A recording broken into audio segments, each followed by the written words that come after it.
قسطنطنیہ کی فتح جسے یورپ آج تک نہیں بھولا۔ سلطان محمد ثانی اپنی افواج اور توپوں کی ہمراہ قسطنطنیہ کی جانب پیش قدمی کرتے ہوئے 29 مئی 1453 رات کا 1:30 بجا ہے، دنیا کی ایک قدیم اور عظیم شہر کی پسیلوں اور گنبدوں پر سے 19ویں قمری تاریخ کا زرد چاند تیزی سے مغرب کی طرف دوڑا جا رہا ہے، جیسے کسی شدید خطرے کا اندیشہ ہے۔ اس زوال آمادہ چاند کی ملگچی روشنی میں دیکھنے والے دیکھ سکتے ہیں کہ شہر کے پسیلوں کے باہر فوجوں کے فرے منظم مستقل مزاجی سے اکٹھے ہو رہے ہیں۔ ان کے دل میں احساس ہے کہ وہ تاریخ کے فیصلہ کن موڑ پر کھڑے ہیں۔ یہ شہر قسطنطنیہ ہے، جس کا موجودہ نام استنبول ہے، اور پسیلوں کے باہر عثمانی فوج آخری حملہ بولنے کی تیاری کر رہے ہیں۔ عثمانی توپوں کو شہر پر گولے برساتے ہوئے 47 دن گزر چکے ہیں۔ کمانڈروں نے خاص طور پر 3 مقامات پر گولہ باری مرکوز رکھ کر پسیل کو زبردست نقصان پہنچایا ہے۔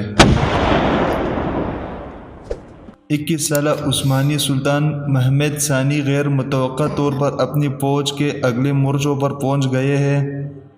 انہوں نے فیصلہ کر لیا ہے کہ حتمی یہ الغار پسیل کے میسوٹیکیون کہلانے والے وسطی حصے سے کی جائے گی، جس میں کم از کم 9 شگاف پڑ چکے ہیں اور خندق کا بڑا حصہ پاٹ دیا گیا ہے۔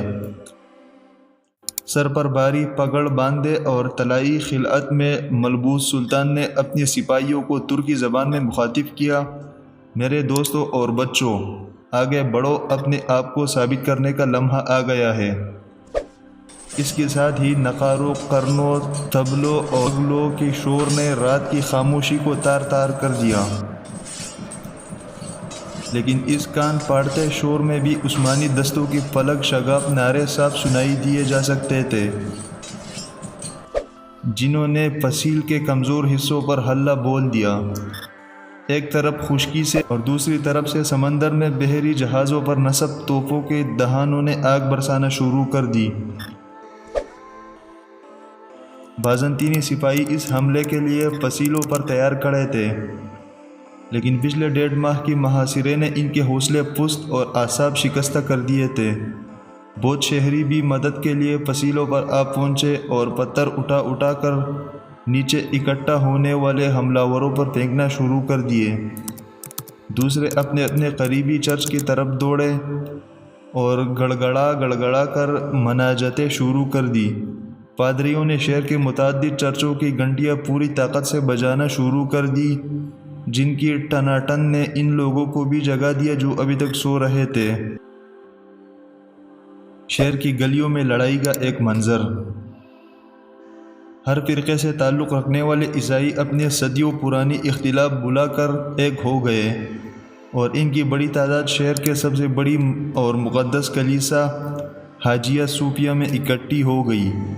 دفاعی فوج نے جان فشانی سے عثمانیوں کی یہ الغار روکنے کی کوشش کی، لیکن اطالوی طبیب نکولو باربیرو، جو اس دن شہر میں موجود تھے، لکھتے ہیں کہ سفید پگڑیاں باندھے ہوئے حملہ جانصاری دستے بے جگر شیروں کی طرح حملہ کرتے تھے، اور ان کے نعرے اللہ اکبر اور طبلوں کی آوازیں ایسی تھی جیسی ان کا تعلق اس دنیا سے نہ ہو۔ روشنی پھیلنے تک ترک سپاہی پسیل کے اوپر پہنچ گئے۔ اس دوران اکثر دفاعی فوجی مارے جا چکے تھے۔ جب مشرق سے سورج کی پہلی کرن نمودار ہوئی تو اس نے دیکھا کہ ایک ترک سپاہی کرکوپورتا دروازے کے اوپر نصب بازنطینی پرچم اتار کر اس کی جگہ عثمانی جھنڈا لہرا رہا ہے۔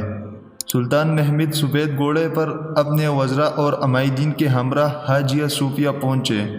صدر دروازے کے قریب پہنچ کر وہ گھوڑے سے اترے اور گلی سے ایک مٹی خاک لے کر اپنی پگڑی پر ڈال دی۔ ان کے ساتھیوں کی آنکھوں سے آنسو جاری ہو گئے۔ مسلمان 700 سال کی جدوجہد کے بعد بالآخر قسطنطنیہ کو فتح کرنے میں کامیاب ہوئے تھے۔ قسطنطنیہ کی فتح محض ایک شہر پر ایک بادشاہ کی اقتدار کا خاتمہ اور دوسرے کی اقتدار کا آغاز نہیں تھا۔ اس کے واقعے کے ساتھ ہی دنیا کی تاریخ کا ایک باب ختم ہوا اور دوسری کی ابتدا ہوئی تھی۔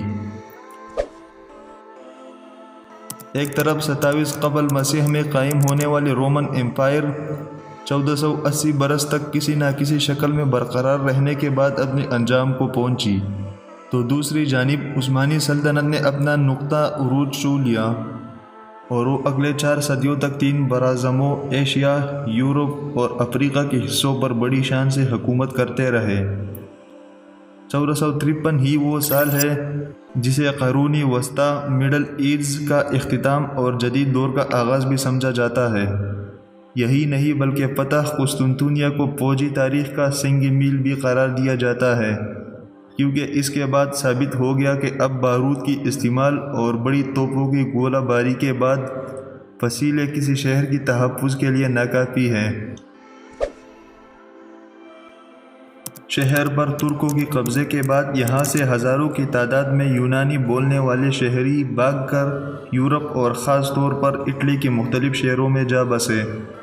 اس وقت یورپ تاریک دور سے گزر رہا تھا اور قدیم یونانی تہذیب سے کٹا ہوا تھا، لیکن اس تمام عرصے میں قسطنطنیہ میں یونانی زبان اور ثقافت بڑی حد تک برقرار رہی تھی۔ یہاں پہنچنے والی مہاجروں کے پاس ہیرے جواہرات سے بیش قیمت خزانہ تھا۔ ارسطو، افلاطون، بطلیموس، جالینوس اور دوسرے حکماء و علماء کی اصل یونانی زبان کے نسخے، ان سب نے یورپ میں قدیم یونانی علوم کی احیاء میں زبردست کردار ادا کیا، اور مورخین کے مطابق انہی کی وجہ سے یورپ میں نشاط السانیہ کا آغاز ہوا، جس نے آنے والے صدیوں میں یورپ کو باقی دنیا سے سبقت لینے میں مدد دی، جو آج بھی برقرار ہے۔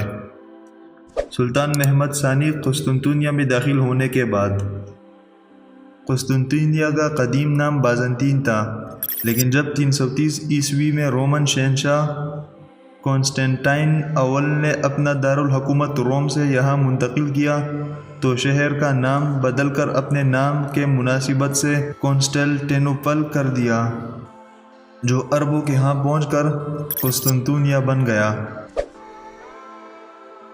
مغرب میں رومن امپائر کے خاتمے کے بعد یہ سلطنت قسطنطنیہ میں برقرار رہی، اور چوتھی تا 13ویں صدی تک اس شہر نے ترقی کی وہ منازل طے کیے کہ اس دوران دنیا کا کوئی اور شہر اس کی برابری کا دعویٰ نہیں کر سکتا تھا۔ یہی وجہ ہے کہ مسلمان شروع ہی سے اس شہر کو فتح کرنے کے خواب دیکھتے آئے تھے۔